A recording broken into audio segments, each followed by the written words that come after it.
নমস্কার। সকল ভক্ত বন্ধুদের সাদর আহ্বান জানাই বিশ্বজনীন বার্তায়।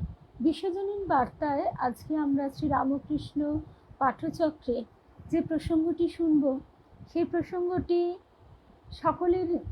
সকলেরই খুব জীবনে প্রয়োগের পক্ষে উপযোগী। কারণ শুভ সন্ধ্যা রুম্পা, কারণ আমরা যতই যাই শুনি না কেন বা যতই যাই পড়ি না কেন, যতক্ষণ না নিজের জীবনে তাকে প্রয়োগ করতে পারি ততক্ষণ তো তার সার্থকতা থাকে না। আর এই প্রয়োগ করার ক্ষেত্রেও মন কিন্তু আমাদের বাধা স্বরূপ হয়েই দাঁড়ায়।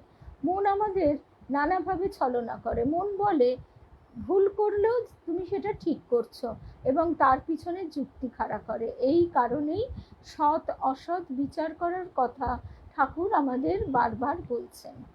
আজকে আমরা শুনবো গহন আনন্দ চিন্তন থেকে। সুদীপ্তা, শর্মিলা, রিমা, সঞ্চিতা, রুম্পাকে তো প্রথমেই দেখেছি, মিনুদি, সকল ভক্ত বন্ধুদের শুভ সন্ধ্যা জানাই। আর পরম পূজনীয় গহনানন্দজি মহারাজ, যার গুরু রূপে প্রকাশিত হয়েছেন, তাদের তো আরো ভালো লাগবে। যেমন আমি জানি রূপা গাঙ্গুলি, আমাদের রূপার গুরু হচ্ছেন স্বামী গহনানন্দজি মহারাজ। আর তাহলে আজকে এখনো রূপা আসেনি অবশ্য। সঙ্গীতা, সংযুক্তা, জয়শ্রী, সকল ভক্ত বন্ধুদের শুভ সন্ধ্যা জানাই। আর ঠাকুর মায়ের শ্রী চরণে সাষ্টাঙ্গ প্রণাম নিবেদন করে শ্রী গুরুকে স্মরণ করে আমরা শুরু করব আজকের প্রসঙ্গ। শুভ সন্ধ্যা রূপা, সঙ্গীতা, সুস্মিতা, শুভ সন্ধ্যা। তোমার বইটাই পড়তে পড়তে দেরি হয়ে গেল। বইটা যখন একবার শুরু করি, গিরিশ ঘোষের ওই বইটি থেকে আমরা আবার সোমবার শুনবো। গিরিশ ঘোষের বইটার নামটা এই যে গিরিশচন্দ্র ঘোষ স্বামী চেতনানন্দ। এমনভাবে মহারাজজি চরিত্রটিকে বিশ্লেষণ করেছেন যে আমরা এমনি ভক্ত ভৈরব গিরিশচন্দ্রকে সকলেই ভালোবাসি, কিন্তু এর ফলে যেন আমাদের অন্তরের অন্তঃস্থলে তার আসনটি আরো দৃঢ়ভাবে পাতা হচ্ছে। রূপা গাঙ্গুলি, তোমার কথাই বলছিলাম যে রূপার গুরুদেব পরম পূজনীয় স্বামী গহনানন্দজি মহারাজ, সুতরাং তাদের তো আরো ভালো লাগবেই। অনিতা, বিলাসপুরের দিদি, পলি, সকল ভক্ত বন্ধুদের শুভ সন্ধ্যা। ঠাকুর মায়ের শ্রী চরণে সাষ্টাঙ্গ প্রণাম নিবেদন করে শ্রী গুরুকে স্মরণ করে আমরা শুরু করছি। আর ওই যে কথা দিয়ে শুরু হলো আমাদের প্রসঙ্গ, সেটি হচ্ছে যে আমরা জীবনে যতক্ষণ না যতই পড়ি শুনি তাকে প্রয়োগ করতে পারছি। শুভ সন্ধ্যা শিখা, আজকেই তোমার কথা মনে পড়ছিল যে এই বইটা থেকে আজকে পড়বো। শিখা যদি লাইভে থাকে, শুভ্রা সকালবেলা ঘুম ভাঙিয়ে শিখার হাত দিয়ে মা বইটা পাঠিয়ে দিয়েছিলেন। শুভ সন্ধ্যা। আচ্ছা, এবার তাহলে শুরু করি। 144 পেজ, কেননা বইটা যদি কারোর কাছে থাকে ফলো করেন সেই জন্য বলে দিলাম। 121 নম্বর পত্রটি আমরা পড়ছি। 2001 সালে লেখা, 7ই নভেম্বর। স্নেহের কন্যা, তোমার 27শে অগস্টের চিঠি 1 সেপ্টেম্বর এবং 25শে অগস্টের চিঠি 30শে অগস্ট এখানে পৌঁছেছে।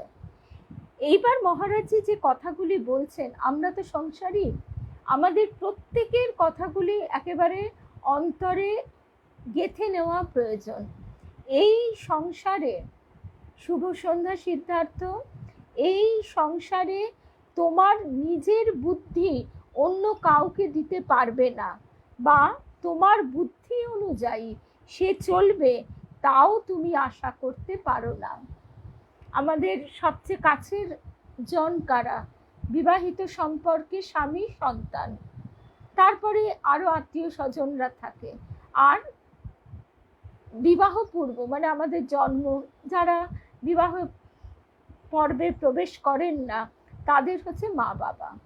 মা বাবাকেও কিন্তু একটা সময়ে তারা ভুল করলেও তাদেরকে কিন্তু আমরা বুদ্ধি, এই যে রেকটিফাই করবার জন্য কোনো বুদ্ধি দিতে গেলাম, তারা সেটা গ্রহণ করেন না। একেবারে চাক্ষুষ দেখা তারা গ্রহণ তো করেনই না, উপরন্তু তার অপব্যাখ্যা করেন। তো এই যে সমস্যাগুলি, এই সমস্যাগুলি আমাদের জীবনে সকলেরই কম বেশি আসে। সেই জন্য আজকে আমরা যে প্রসঙ্গগুলি শুনছি, শুভ সন্ধ্যা, সন্ধ্যা, নয়নতারা, সেই প্রসঙ্গগুলি এতটাই প্র্যাকটিক্যাল যে আমাদের মতো সংসারী মানুষদের এগুলি মর্মে মর্মে গেঁথে নেওয়া প্রয়োজন। এই সংসারে তোমার নিজের বুদ্ধি অন্য কাউকে দিতে পারবে না, বা তোমার বুদ্ধি অনুযায়ী সে চলবে তাও তুমি আশা করতে পারো না।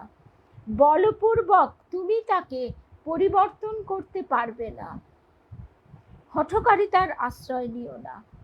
যখন একা থাকো তখন শ্রী শ্রী ঠাকুর, শ্রী শ্রী মাকে ব্যাকুল হয়ে প্রার্থনা করো, এর সঙ্গে তার প্রত্যাশাগুলোও পূর্ণ করো। এটাই তোমার ধর্ম।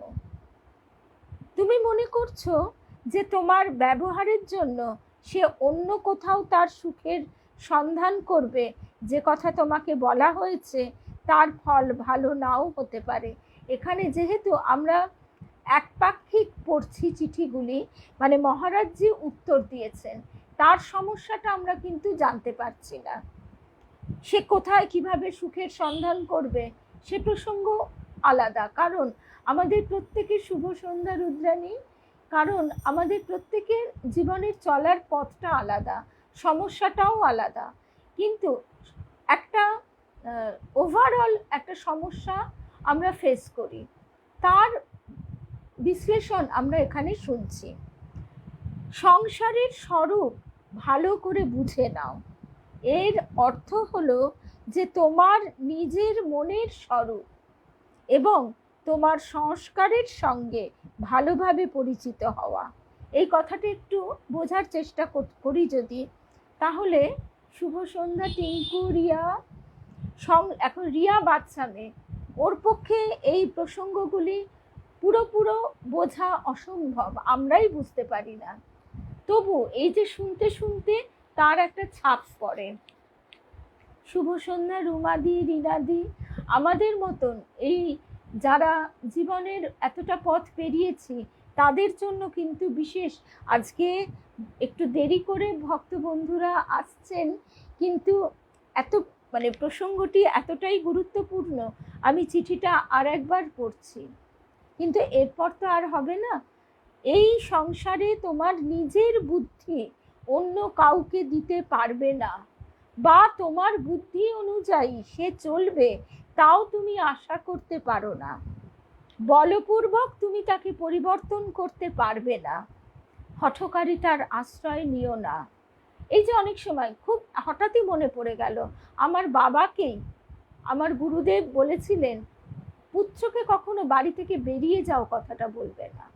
আমার বাবার খুব রাগ ছিল, পুত্র মানে আমার ভাইয়েরও রাগ। তো যাই হোক, এই যে মহারাজজি এখানে বলছেন হঠকারিতার আশ্রয় নিও না।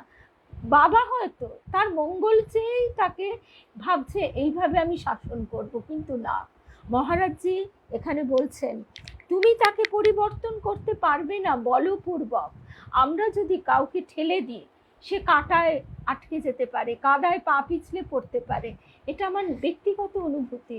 কিন্তু যদি আমরা ঠাকুর মায়ের কাছে প্রার্থনা করি তাহলে কি হয়, তিনি আকর্ষণ করে নেবেন। সেই আকর্ষণে পথের যে প্রতিবন্ধকতাগুলি, সেই রুমাদি সরি গো, 5 মিনিট দেরি হয়ে গেছে, একটু ওই রূপার দেওয়া বইটা পড়তে পড়তে মনটা একদম নিবিষ্ট হয়ে গেছিল, গিরিশ ঘোষের বইটা। ওই বইটি থেকে আমরা সোমবার আবার শুনব। তো সেই জন্য তিনি যদি আকর্ষণ করেন তাহলে পথের প্রতিবন্ধকতাগুলি তিনিই কাটিয়ে দেন। সংসারের স্বরূপ ভালো করে বুঝে নাও। এর অর্থ হলো যে তোমার নিজের মনের স্বরূপ, যে আমি কতটা স্বার্থপর, আমি কতটা কারোর সেবা করে তার কাছ থেকে কি চাইছি বা আদৌ কিছু চাইছি কিনা, কতটা আমার মধ্যে নিঃস্বার্থপরতা দৃঢ় হয়েছে, এই বোধগুলো আমরা কিন্তু এই সংসারের মধ্যে বসেই ভালো করে বুঝতে পারি। আমাদের মনকে পাতি করে আতিপাতি করে খুঁজে খুঁজে সৎ অসৎ বিচার করে আমাদের মনের যে একটা কিম্ভূত কিমাকার চেহারা, সেই কিম্ভূত কিমাকার চেহারা থেকে তাকে সুন্দর করতে পারি। আমাদের গুরুদেব বলছেন, মনকেই মনি করো, বাইরের অলংকার সামগ্রী তার চরণে দেবার দরকার নেই, তোমার এই মনরূপ মনিটি তার চরণে দাও। তাহলে এইখানে মহারাজ বলছেন, শান্ত থাকো এবং নিজের মনের বৃত্তিগুলোকে অবলোকন করতে থাকো। আমার অন্যের প্রতি বিদ্বেষ আছে কিনা, ঈর্ষা আছে কিনা, এই বোধগুলো তো আমরা নিজেরাই নিজেদের মনকে বিচার করে দেখতে দেখতে বুঝতে পারি। আমি কতটা আপন পর বিভেদ করছি, এই বিশ্লেষণগুলি আমরা নিজেরাই করতে পারি। যখন রাতের অন্ধকার গভীর বলে মনে হয়, তখন ভোরের আলো ফোটার প্রস্তুতিও শুরু হয়ে যায়, এটাই মনে করো। আমি তোমার ভালোর জন্য শ্রী শ্রী ঠাকুরের কাছে প্রার্থনা করি। তোমার একান্ত শুভাকাঙ্ক্ষী স্বামী গহনানন্দ। একটা চিঠি হলো, এবার দ্বিতীয় চিঠি।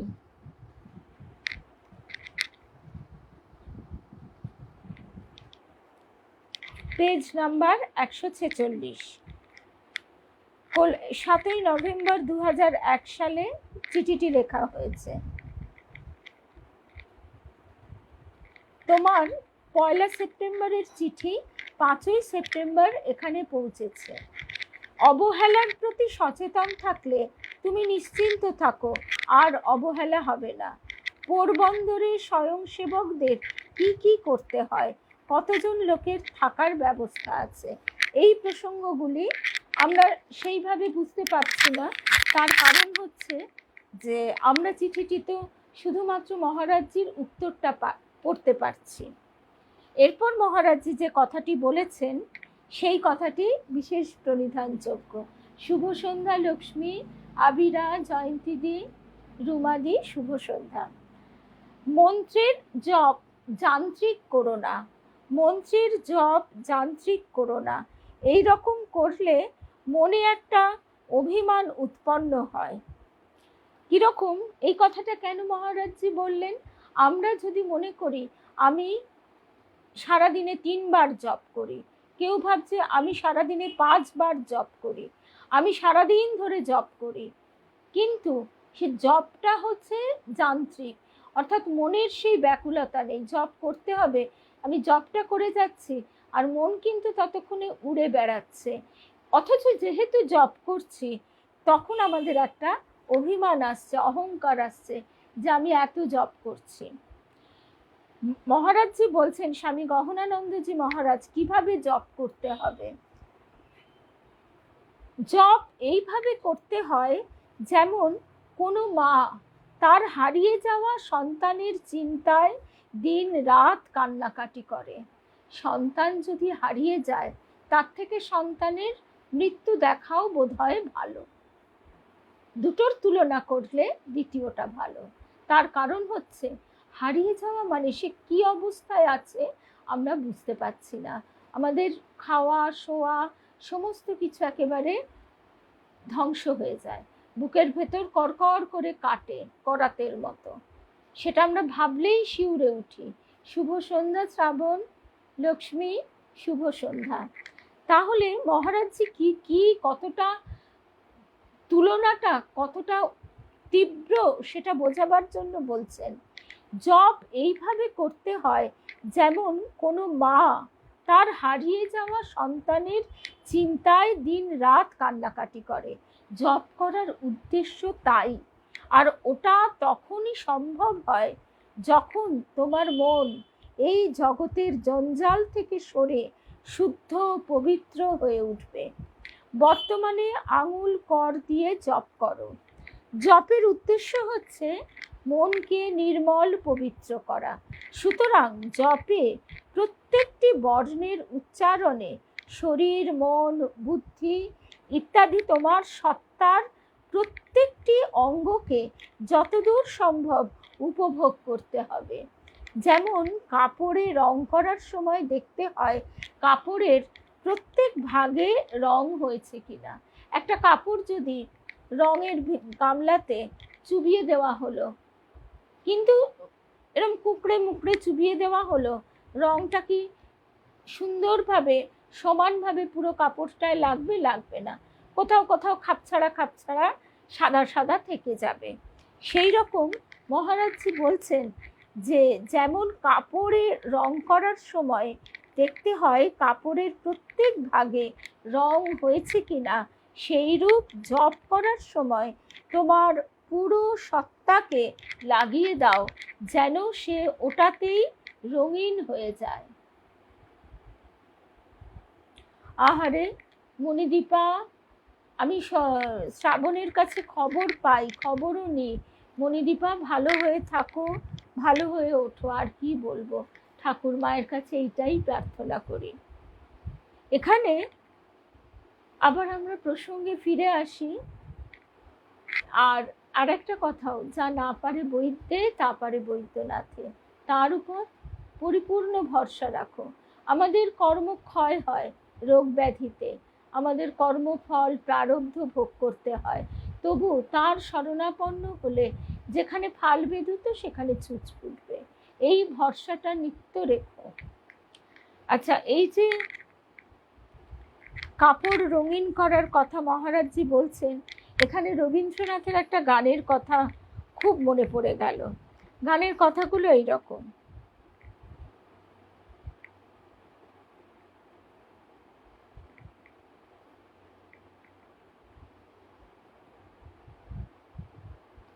গানের কথাগুলি হচ্ছে এইরকম, মহারাজজি যে বলছেন যে যেমন কাপড়ে রং করার সময় দেখতে হয় কাপড়ের প্রত্যেক ভাগে রং হয়েছে কিনা, সেইরূপ জপ করার সময় তোমার পুরো সত্তাকে লাগিয়ে দাও যেন সে ওটাতেই রঙিন হয়ে যায়। কবি গাইছেন, প্রভু বলো বলো বলো কবে তোমার পথের ধুলার রঙে রঙে আঁচল রঙিন হবে, তোমার বনের রাঙা ধুলি ফুটায় পূজার কুসুমগুলি, সেই ধুলি হায় কখন আমায় আপন করি লবে, প্রণাম দিতে চরণ তলে ধুলার কাঙাল যাত্রী দলে, চলে যারা আপন বলে চিনবে আমায় সবে। শান্তিনিকেতনের অপূর্ব সৌন্দর্য যারা দেখেছেন তারাই জানেন যে পথঘাট রঙিন হয়ে থাকে, সেখানে এত ফুল রাস্তার ধারে, সেই ফুল যখন ঝরে পড়ে। তাই কবির এই গানটি মনে পড়ে গেল যে মহারাজজিও বলছেন যে আমাদের পুরো সত্তাকে লাগিয়ে দাও জপ করার সময় যেন সে ওটাতেই রঙিন হয়ে যায়। তারপর 148 পাতায় 148 পাতায় বলা হচ্ছে যে কথাগুলি মহারাজজি বলছেন, তোমার অভিজ্ঞতা অত্যন্ত সুখকর। এই চিঠিটি লেখা হয়েছে 2003 সালে 16ই অগস্ট। কল্যাণিয়া, তোমার 5ই মের পত্র এখানে 9ই মে এসে পৌঁছেছে। গত 2-3 মাস ধরে আমি কখনো কেরল তো কখনো ত্রিপুরার কেন্দ্রে দীক্ষা দানের কাজে ব্যস্ত ছিলাম, তাই তোমার চিঠির জবাব দিতে দেরি হলো। মহারাজজি কেন দেরি হলো তাও একেবারে ব্যাখ্যা করে লিখেছেন। তারপর লিখছেন, তোমার অভিজ্ঞতা অত্যন্ত সুখকর, কিন্তু এই সব ভুলে গিয়ে ক্রমশ এগিয়ে যাও। এবার ওই যে বারবার যে কথা বলছি,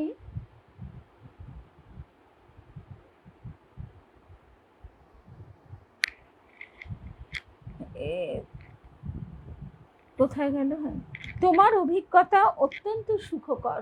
অভিজ্ঞতা এখানে তার কি অভিজ্ঞতা হচ্ছে পত্রলেখিকার, সে কথাটা কিন্তু আমরা জানতে পারছি না। বারবার সেই কথাই বলছি যে আমরা শুধু মহারাজজির উত্তরগুলো পাচ্ছি।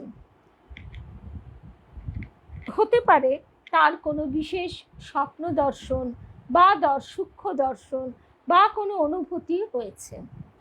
তাই মহারাজজি বলছেন, কিন্তু এইসব ভুলে গিয়ে ক্রমশ এগিয়ে যাও। এমনিও তোমাকে এগিয়ে যাওয়ার জন্য এমন কিছু করতে হবে না। শ্রী শ্রী ঠাকুর, শ্রী শ্রী মায়ের অশেষ মহিমা তোমার উপর আছে। তুমি ওনাদের খুবই প্রিয়, খুবই স্নেহের। ওনাদের কৃপার দ্বারা তোমার তা অনুভব হচ্ছে। অর্থাৎ এই যে কৃপার বোধ, আমরা অনেক সময় কৃপা লাভ করেও তা অনুভব করতে পারি না, আমাদের এই স্থূল মানসিক অবস্থার কারণে।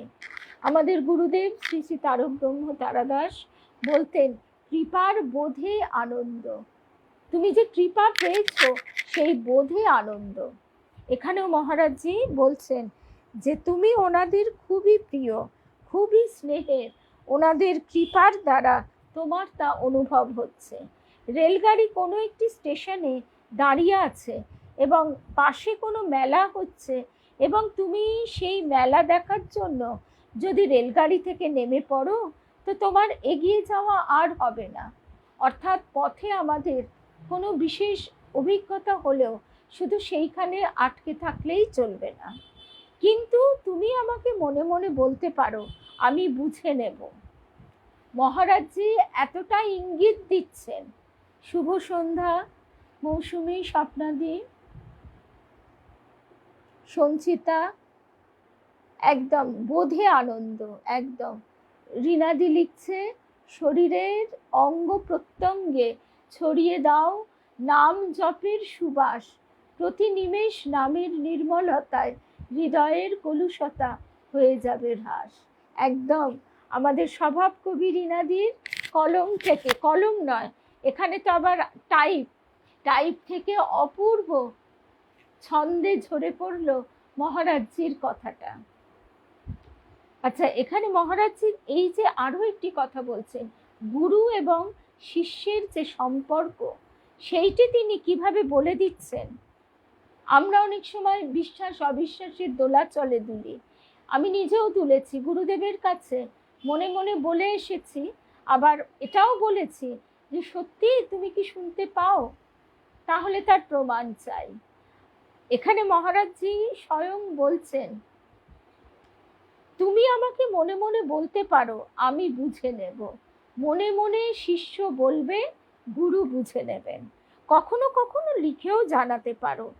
বলেই আবার বলছেন, না লেখাই ভালো, কারণ মেলা ছেড়ে গাড়িতে বসে থাকা ব্যক্তি যে এগিয়ে যাচ্ছে, সে যদি মেলা সম্পর্কে চিন্তা করতে থাকে তবে তো সে এগিয়ে যাবে নিশ্চয়, কিন্তু তার মন প্রাণ মেলাতেই আটকে থাকবে, এগিয়ে যাওয়ার বোধ তার হবে না। অর্থাৎ সে সেই পুরনো স্মৃতিকাতরতায় ভারাক্রান্ত হয়ে থাকবে, যেটা আমরা হামেশাই দেখতে পাই। আমাদের বহু বহু মানুষের এটা আছে, আমাদের নিশ্চয়ই আছে বলেই তো আমরা এরকম আচরণ করি। আমাদের শৈশবটা আমরা দেখতে চাই, কৈশোরটা দেখতে চাই, ছোটবেলা, স্কুলবেলা, কলেজ বেলা, এই যে বা বিভিন্ন স্মৃতি, সন্তানের শৈশব, এই স্মৃতিগুলো, ওই যে মহারাজজি বলছেন, তুমি এগিয়ে যাচ্ছ, ট্রেনে যখন চড়ে বসেছো তুমি তো এগিয়ে যাচ্ছই, কিন্তু যদি ওই পাশে কি মেলা দেখলে সেইটাই চিন্তা করতে থাকো, তাহলে তোমার মন ওইখানেই আটকে থাকবে। মহারাজজির কথাগুলো কিন্তু গভীরভাবে প্রণিধানযোগ্য।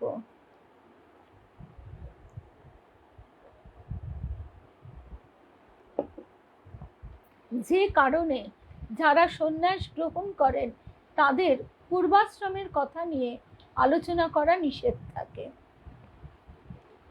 আচ্ছা, তারপরের প্রসঙ্গে আসি।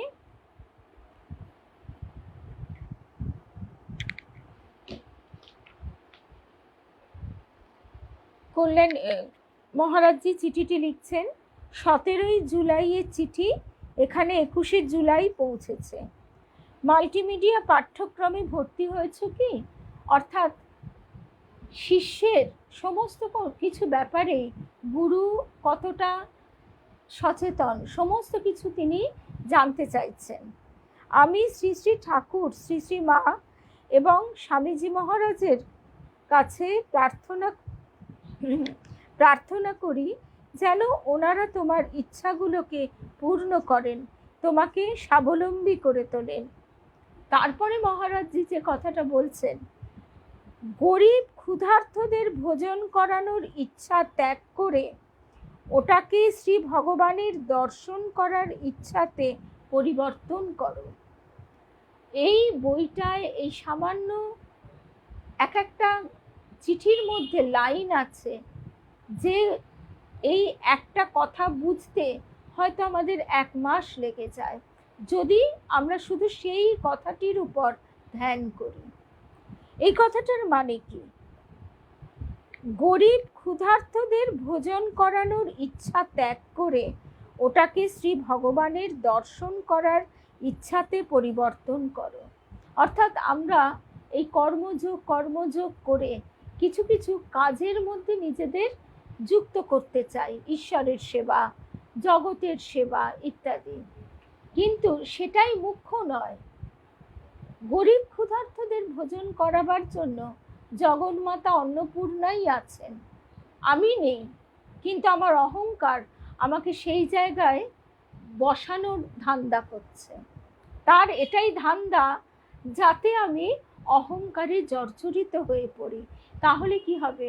তাহলে আমার স্বরূপ থেকে আমি অনেকটা সরে যাব, আর সেইটাই হবে মায়ার খেলা। তাই বলা হচ্ছে যে সেগুলি যদি আমাদের জীবনে চলতে চলতে আসে, তিনি যদি আমাদের সেই কাজ করিয়ে নেন, অবশ্যই সেই কাজ করব। তিনি আমাদের অর্থ রোজগারের সামর্থ্য দিয়েছেন, আমরা অর্থ রোজগার করছি। কেউ আমরা অন্যভাবে অর্থ পেয়েছি, পৈতৃক সম্পত্তি হিসেবে বা যেভাবেই হোক, অর্থাৎ আমাকে তিনি অর্থ দিয়েছেন। সেই অর্থ আমি কি নিজের সুখে ভোগ করব, নাকি জীব সেবা করব শিব জ্ঞানে? সেইটি হবে আমার পূজা। ঠাকুর যে বলেছেন শিব জ্ঞানে জীব সেবা, সেটাই যদি আমি মুখ্য ধরে নিই, তাহলে ক্রমশ পাশে বসে থাকা অহংকার ওত পেতে থাকবে। কখন আমি একটু বিভ্রান্ত হয়েছি, অমনি সে ঝাঁপিয়ে পড়বে। সেই জন্য আমার মুখ্য উদ্দেশ্য কিন্তু তাকে পাওয়ার পথে কিভাবে চলবো, কোন কাজের ভেতর দিয়ে তিনি আমাকে নিয়ে যাবেন সেটা তিনিই জানেন। কাউকে দিয়ে তিনি জীব সেবা করাচ্ছেন একভাবে, কাউকে দিয়ে তিনি জীব সেবা করাচ্ছেন আরেকভাবে। কেউ কারোরটা নকল করলে কিন্তু হয় না। প্রত্যেককে তার উপরেই সম্পূর্ণভাবে নির্ভর করে থাকতে হবে। তিনি তার যন্ত্ররূপে যে কাজটি করাবেন, সেই যন্ত্র হিসেবে যেন আমরা পারফেক্ট হতে পারি। যন্ত্রটা যদি ঠিক না হয়, তাহলে আমরা যেমন সাধারণভাবেও দেখতে পাই, তাহলে কাজটা ঠিক পাওয়া যায় না। তেমনি আমরাও তো তারই হাতের যন্ত্র। আমরা যদি তার উপযুক্ত না হই, তাহলে সেই কাজটি ঠিক হবে না। তাই তার কাছেই প্রার্থনা যে আমাদের তুমি তোমার কাজের যন্ত্র করে নাও। আর আমাদের একটাই চাওয়া, তোমার দর্শন যাতে লাভ হয়। ব্যাকুল হয়ে শ্রী ভগবানের কাছে প্রতিদিন প্রার্থনা করো। তারপর মহারাজজি বলছেন, আমায় চিঠি লিখতে থাকো, তোমার বাবা তো পরবর্তী যাত্রার জন্য বেরিয়ে পড়েছেন। এখন শ্রী ভগবান ছাড়া আর কে তোমাকে ভালোবাসবে? মানে এই জীবন পেরিয়ে অনন্ত পথের যাত্রী হয়েছেন তিনি। আমি তোমার সর্বাঙ্গীন মঙ্গলের জন্য শ্রী ভগবানের কাছে নিরন্তর প্রার্থনা করি। তারপর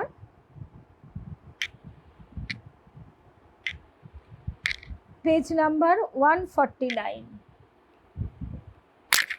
মহারাজজি লিখছেন, চিঠিটি 2001 সালে 14ই অগস্ট। স্নেহের কন্যা, তোমার 18ই জুলাইয়ের চিঠি এখানে 31 জুলাই পৌঁছেছে। তুমি শ্রী শ্রী ঠাকুরের চরণে অটুট ভক্তির জন্য প্রার্থনা করেছ, কিন্তু মা, প্রথমেই সংসারের অভিজ্ঞতা না নিলে তা কি করে সম্ভব হবে? মহারাজজির কথাটা বিশেষ প্রণিধানযোগ্য। তুমি শ্রী শ্রী ঠাকুরের চরণে অটুট ভক্তির জন্য প্রার্থনা করেছ, কিন্তু মা, প্রথমেই সংসারের অভিজ্ঞতা না নিলে তা কি করে সম্ভব হবে? আমরা সংসারে ঘা না খেলে কখনোই তার থেকে বেরোতে চাই না। এমনই মহামায়ার কল্পনার কাজল আমাদের চোখে পড়িয়ে দেন। শ্রী শ্রী ঠাকুরের নাম প্রতিদিন করবে, তাছাড়া যখনই সময় পাবে সর্বক্ষণ ইষ্টমন্ত্র জপ করবে। শ্রী শ্রী ঠাকুরের নাম, নিজের ইষ্টমন্ত্র প্রতিদিন করবে, তাছাড়া যখনই সময় পাবে সর্বক্ষণ ইষ্টমন্ত্র জপ করবে। এই রকম জপে সংখ্যা রাখার প্রয়োজন নেই। সঙ্গে সঙ্গে প্রভুর কাছে প্রার্থনা করো যেন উনি তোমাকে সমস্ত রকম সাংসারিক বন্ধন থেকে মুক্ত করেন। সঙ্গে সঙ্গে প্রভুর কাছে প্রার্থনা করো যেন উনি তোমাকে সমস্ত রকম সাংসারিক বন্ধন থেকে মুক্ত করেন। এবার এক্ষেত্রে অনেকের প্রশ্ন জাগতে পারে, তার হয়তো পরিবারে অনেক দায় দায়িত্ব, তখন সে এইভাবে যদি চিন্তা করে যে আমি এর থেকে মুক্তি চাইছি, মানে কি আমি দায়িত্ব থেকে সরে যেতে চাইছি? না। বা হয়তো বৃদ্ধ শ্বশুর শাশুড়ি পিতা মাতা আছে, সেটাও তো দায়িত্ব, হয়তো বিরাট দায়িত্ব, হয়তো তাকে অহর্নিশ সেই দায়িত্ব পালন করতে হচ্ছে। তাহলে কি আমি তাদের মৃত্যু কামনা করছি? এ কথাও তো মনে আসতে পারে। তাও না, তার কাছে যাওয়ার জন্য, তাকে পাবার জন্য হৃদয় যখন তীব্র ব্যাকুল হয়ে ওঠে, তখন সে এই হিসেব নিকেশ আর করতে পারে না। ঠাকুর বলছেন, পাটোয়ারি বুদ্ধি থাকলে হয় না। সত্যিই যদি তার ব্যাকুলতা জাগে, তার ফুর্তির জন্য নয়, তার দায়িত্ব মুক্তি হবে আর সে একটু রিলিফ পাবে, নিঃশ্বাস ফেলবে, সেই জন্য নয়, তাকে পাবার জন্য যদি সে প্রার্থনা করে যে সমস্ত রকম সাংসারিক বন্ধন থেকে মুক্ত করো ঠাকুর, সেটা কিন্তু অন্য রকম। সেটা কারো নকল করে বা কেউ শিখিয়ে দিলে হয় না, সেই ঐকান্তিক প্রার্থনাটা তার ভিতর থেকে আসবে। যেমন ঠাকুর বলছেন, পুকুরের জলে মুখ চুবিয়ে দিলে তোমার কেমন লাগে? প্রাণ আটুবাটু করে ওঠে, হাঁসফাঁস করে ওঠে, তখন সে একদম কোনো রকমে মানে উঠে পড়তে চায়। তখন সংসারের চাপেও যখন এই অবস্থা হবে, নিঃশ্বাস নিতে পারছে না, তখন সে তার ভিতর থেকেই প্রার্থনা আসবে যে ঠাকুর, তোমাকে পাওয়ার পথটা আমাকে তুমি সহজ করে দাও, আমি আর কিছু চাই না, শুধু তোমাকে চাই। তার মনের ভিতরে যেন এই রকম খেলা না থাকে যে কর্তব্য থেকে মুক্তি পেয়ে আমি একটু হাঁপ ছাড়বো, এইটি কিন্তু নয়। ব্যাকুল হয়ে যা তুমি ওনার কাছে প্রার্থনা করবে তা পূর্ণ হবে, নিশ্চিন্ত থাকো। মহারাজজি বলছেন, আমি তোমার পরিবারের এবং তোমার জন্য প্রভুকে সর্বক্ষণ প্রার্থনা করি। তারপরের প্রসঙ্গ,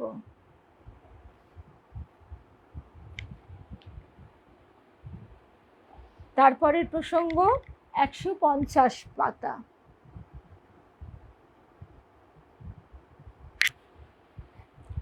তুমি লিখেছ 5ই জুলাই 2001 সালে।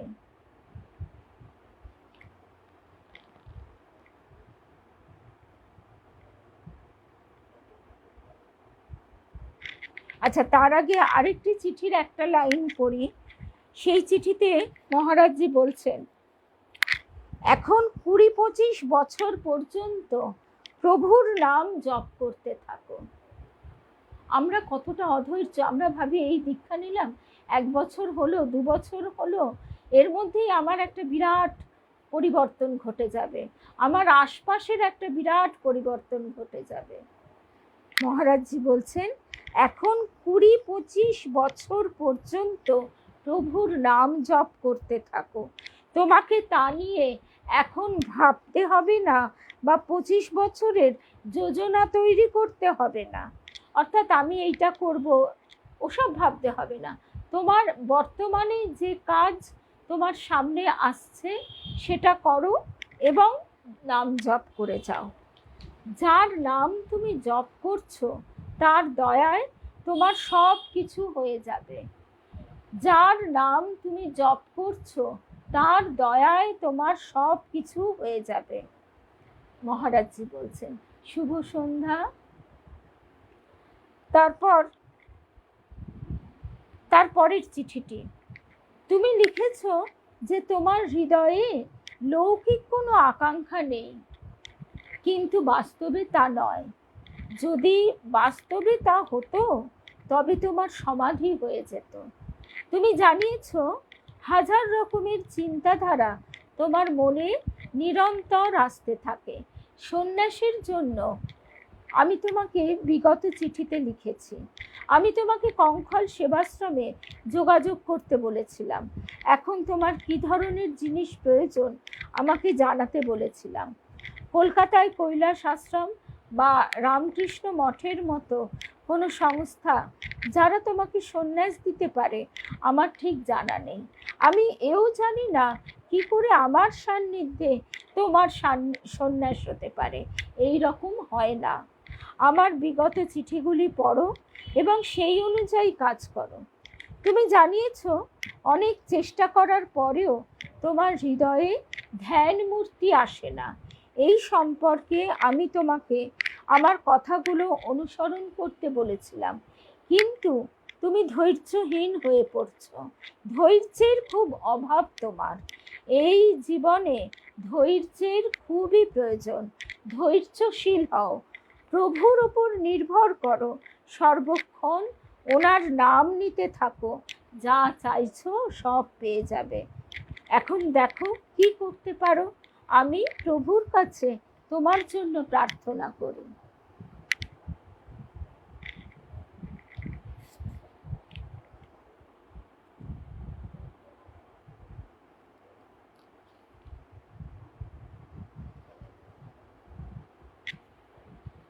এরপর আমরা চলে আসছি 153 পাতায়।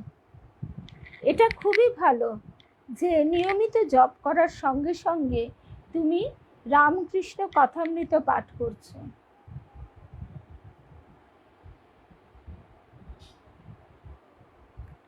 শুভ সন্ধ্যা চিনুদি।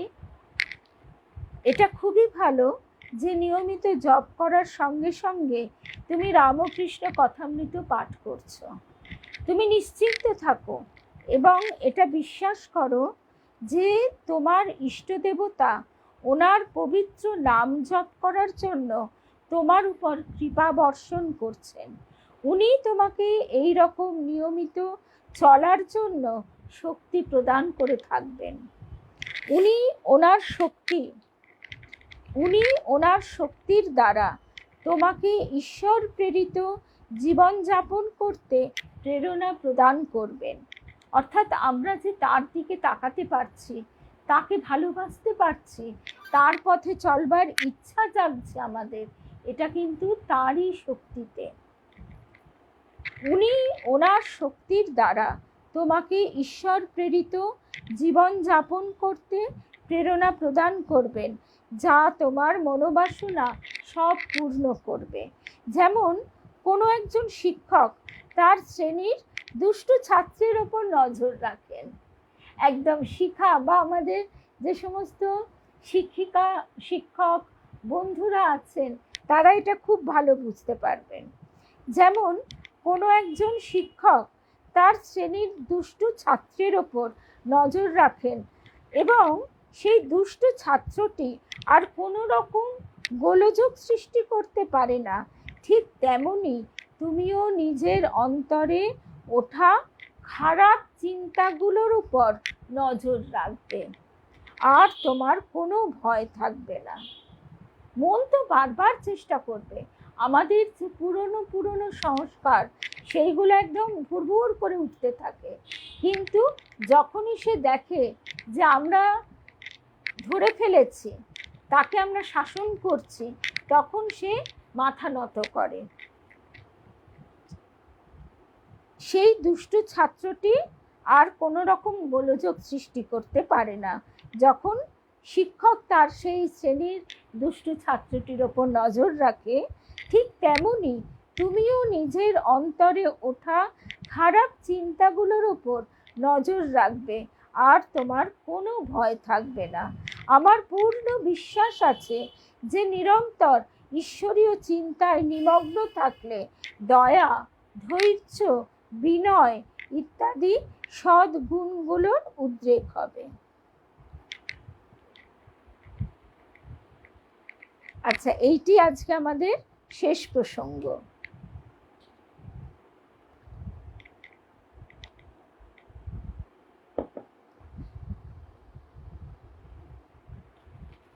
মহারাজজি এখানে বারবার যে কথাটি বলছেন, সেই কথাটির সঙ্গে আমরা খুব তুলনাটা শুনলেই বুঝতে পারবো। এত সুন্দরভাবে মহারাজজি বুঝিয়েছেন। মহারাজজি বলছেন, 5 বছরের একটি শিশুর কাছ থেকে তুমি কি আশা করতে পারো? তার মা তার জন্যে সব কিছু করে দিচ্ছেন। তাকে স্নান করানো, খাওয়ানো, ঘুম পাড়ানো, লেখাপড়া করানো, তার কাপড় কাচা, সে অসুস্থ হলে চিন্তিত হওয়া, তাকে তার মা এক মুহূর্তের জন্য নজরের বাইরে যেতে দেন না। শিশুটি যখন স্কুলে বা অন্য কোথাও যায়, তিনি সর্বক্ষণ তার ফেরার অপেক্ষায় থাকে। এইসব তুমি জানো, কিন্তু দেখো, সেই শিশুটির কি কোনো অনুভব আছে? না সে কোনো কিছু অনুভব করতে পারে যে তার মা তার জন্য কি করছেন? তার কি তার মায়ের প্রতি কোনো শ্রদ্ধা, ভক্তি বা মায়ের মমতা কি হয় সে সম্পর্কে জ্ঞান আছে? কোনো কিছু সম্পর্কে তার জ্ঞান নেই। সে তো এটাও জানে না তার মায়ের অনুপস্থিতিতে তার এই জগতে বেঁচে থাকা কতটা কষ্টকর হতে পারে। সেইরূপ শ্রী শ্রী ঠাকুর, শ্রী শ্রী মায়ের সঙ্গে আমাদের সম্পর্ক। কারণ আমরা ওনাদের সন্তান। আমাদের মনে ওনাদের প্রতি শ্রদ্ধা, ভক্তির ঠিক এইরূপ প্রকাশ যেরূপ শিশুটির তার মায়ের প্রতি।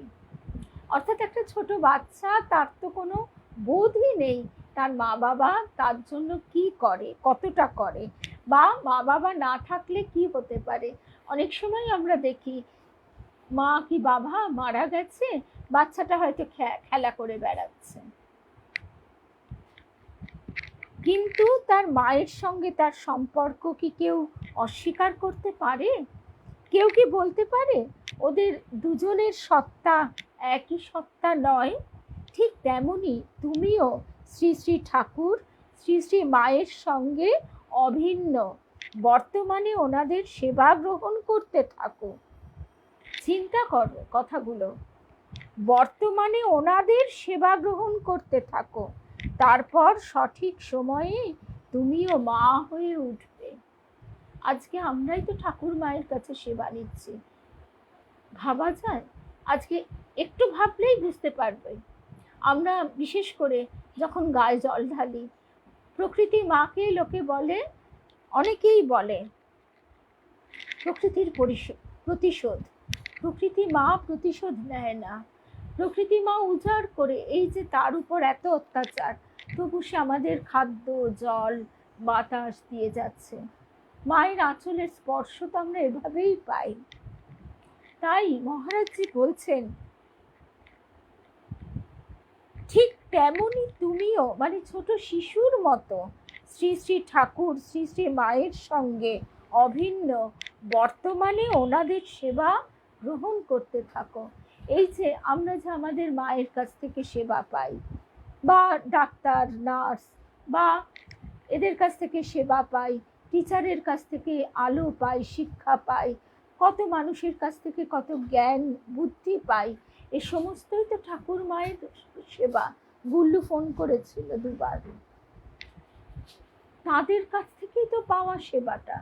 তারাই তো সেবাটা আমাদের দিচ্ছেন এইভাবে। কি অপূর্ব কথাগুলি। তারপর সঠিক সময়ে তুমিও মা হয়ে উঠবে, অর্থাৎ আমরা সেই অভিন্ন সত্তায়, সেই স্বরূপের বোধে বোধযুক্ত হব। আচ্ছা, আরেকটা পেজ আছে, লাস্ট।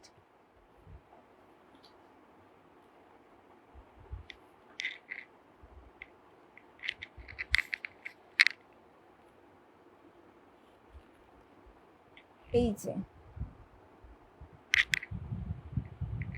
এই চিঠিটিও খুব সুন্দর, 2002 সালে লেখা।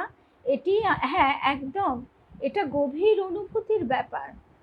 এটা একটা মানে টুক করে বুঝে গেলাম, টুক করে কমেন্ট করে দিলাম, তা নয়। নীরব থেকে, নিশ্চুপ থেকে, মনের গভীরে লালন করতে করতে এই বোধের সৃষ্টি হয়। এই চিঠিটি আমাদের শেষ চিঠি আজকের। পেজ 201, স্নেহের কন্যা, তোমার 24শে জানুয়ারির চিঠি 1 ফেব্রুয়ারি এসে পৌঁছেছে। চিঠিটি লেখা হচ্ছে 5ই ফেব্রুয়ারি 2002 সালে। তুমি লিখেছ, তোমার জীবনের প্রত্যেকটা মুহূর্ত এমনিই নষ্ট হয়ে যাচ্ছে, আমি এখন কি করব। কিন্তু আসল কথাটি হলো, তুমি কিছুই সেই রকম করে করছো না। ঘটনা ঘটে যাচ্ছে, আর কিছু কিছু ঘটনা তোমাকে বিচলিত করছে। যেমন সিনেমা হলে তুমি কোনো ফিল্ম দেখছো, আর সে ফিল্মের কোনো ঘটনার পর তুমি কেঁদে ফেলছো, আর কখনো কখনো প্রসন্ন হয়েও যাচ্ছ। কথাটি শুধু এইটুকুই, এই সংসারে তুমি সুখী হওয়ার আশা কিভাবে করছো? এই সংসারে সুখী হওয়ার আশা তুমি কিভাবে করছো? তোমার এত অভিজ্ঞতা হওয়ার পরেও সংসারের স্বরূপকে নিয়ে তোমার মনে যথেষ্ট সন্দেহ রয়ে গেছে।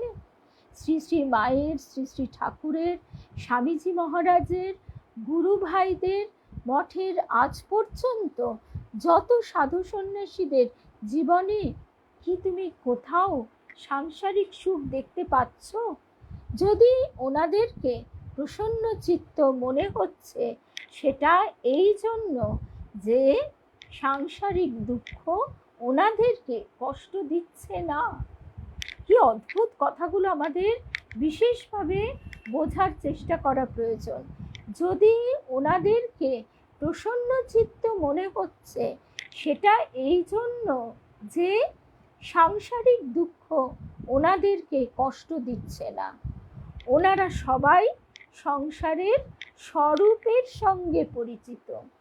রামায়ণ মহাভারতের মহান চরিত্রগুলোকে দেখো, শ্রীরাম, লক্ষ্মণ, ভরত, শত্রুঘ্ন, জানকী মাতা, উর্মিলা, কৌশল্যা, কুন্তী, পঞ্চপাণ্ডব, দ্রৌপদী ইত্যাদি চরিত্রগুলো সম্পর্কে চিন্তা করো, আর আমাকে বলো যে ওনারা কি নিজেদের জীবনে সুখ পেয়েছিলেন?